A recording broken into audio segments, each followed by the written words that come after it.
اعوذ باللہ من الشیطان الرجیم بسم اللہ الرحمن الرحیم۔ السلام علیکم۔ سورہ بقرہ کا 11واں رکوع شروع کیا ہوا تھا، انشاءاللہ آج اس کو مکمل کریں گے۔ سورہ بقرہ میں بنی اسرائیل کی عہد شکنیوں کا تفصیلاً ذکر کرنے کا مقصد یہ ہے کہ مسلمان ان کی سازشوں سے بچ سکیں۔ اعوذ باللہ من الشیطان الرجیم بسم اللہ الرحمن الرحیم۔ وَإِذَا قِيلَ لَهُمْ آمِنُوا بِمَا أَنزَلَ اللَّهُ قَالُوا نُؤْمِنُ بِمَا أُنزِلَ عَلَيْنَا وَيَكْفُرُونَ بِمَا وَرَاءَهُ وَهُوَ الْحَقُّ مُصَدِّقًا لِمَا مَعَهُمْ۔ اور جب ان سے کہا جاتا ہے کہ اللہ کی اتاری ہوئی کتاب پر ایمان لاؤ تو کہہ دیتے ہیں جو ہم پر اتاری گئی اس پر ہمارا ایمان ہے، حالانکہ اس کے بعد والی کے ساتھ جو ان کی کتاب کی تصدیق کرنے والی ہے کفر کرتے ہیں۔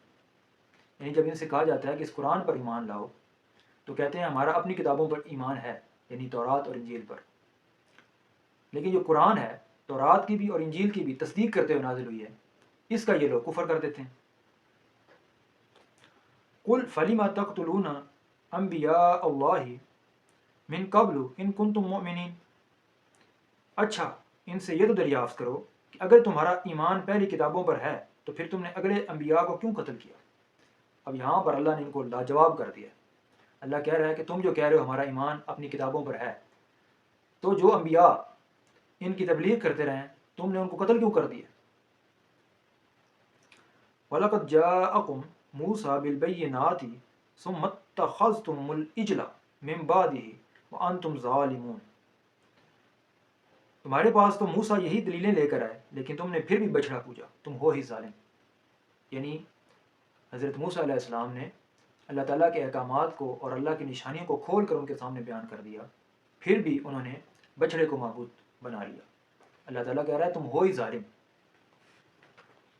وَإِذْ أَخَذْنَا مِيثَاقَكُمْ وَرَفَعْنَا فَوْقَكُمُ الطُّورَ خُذُوا مَا آتَيْنَاكُمْ بِقُوَّةٍ وَاسْمَعُوا قَالُوا سَمِعْنَا وَعَصَيْنَا وَأُشْرِبُوا فِي قُلُوبِهِمُ الْعِجْلَ بِكُفْرِهِمْ قُلْ بِئْسَ مَا يَأْمُرُكُمْ بِهِ ایمانکم ان کنتم مومنین۔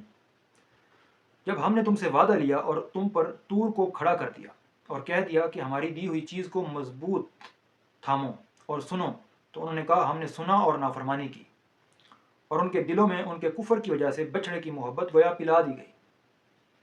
ان سے کہہ دو کہ تمہارا ایمان تمہیں برا حکم دے رہا ہے اگر تم ایماندار ہو۔ یعنی جب اللہ تعالیٰ نے بنی اسرائیل سے وعدہ لیا اور ان پر کوہ طور پہاڑ کو کھڑا کر دیا، جو پچھلی آیات میں ہم پڑھ کر آئے ہیں، تو اس وقت انہوں نے کہا کہ ہم اللہ تعالیٰ کے احکامات پر عمل کریں گے، لیکن جب پہاڑ کو ہٹا لیا گیا تو وہ لوگ نافرمانی پر اتر آئے۔ دوسری آیت کا مطلب یہ ہے کہ تم ایمان کا دعویٰ کس طرح کرتے ہو؟ اپنے ایمان پر نظر نہیں ڈالتے، بار بار کی عہد شکنیاں، کئی بار کے کفر بھول گئے۔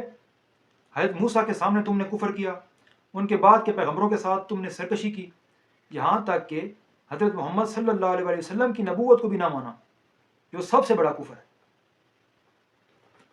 قل ان کانت لکم الدار الآخرۃ عند اللہ خالصۃ من دون الناس فتمنوا الموت ان کنتم صادقین۔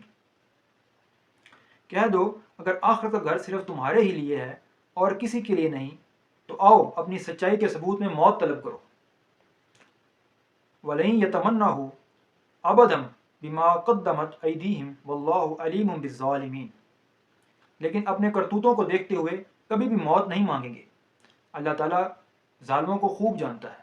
اس کی تفسیر میں حضرت عبداللہ بن عباس فرماتے ہیں کہ ان یہودیوں کو نبی صلی اللہ علیہ وسلم کی زبانی پیغام دیا گیا کہ اگر تم سچے ہو تو مقابلہ میں آؤ، ہم تم مل کر اللہ تعالیٰ سے دعا کریں گے جو ہم میں سے جھوٹا ہے اسے ہلاک کر دے، لیکن ساتھ ہی پیشن گوئی بھی کر دی کہ یہ لوگ ہرگز اس پر آمادہ نہیں ہوں گے۔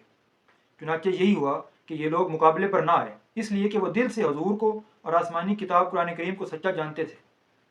یعنی وہ مانتے تھے کہ آپ صلی اللہ علیہ وسلم ہی اللہ کے آخری نبی ہیں، لیکن صرف ضد اور ہٹ دھرمی کی وجہ سے اس کا کفر کر رہے تھے، اس کا انکار کر رہے تھے۔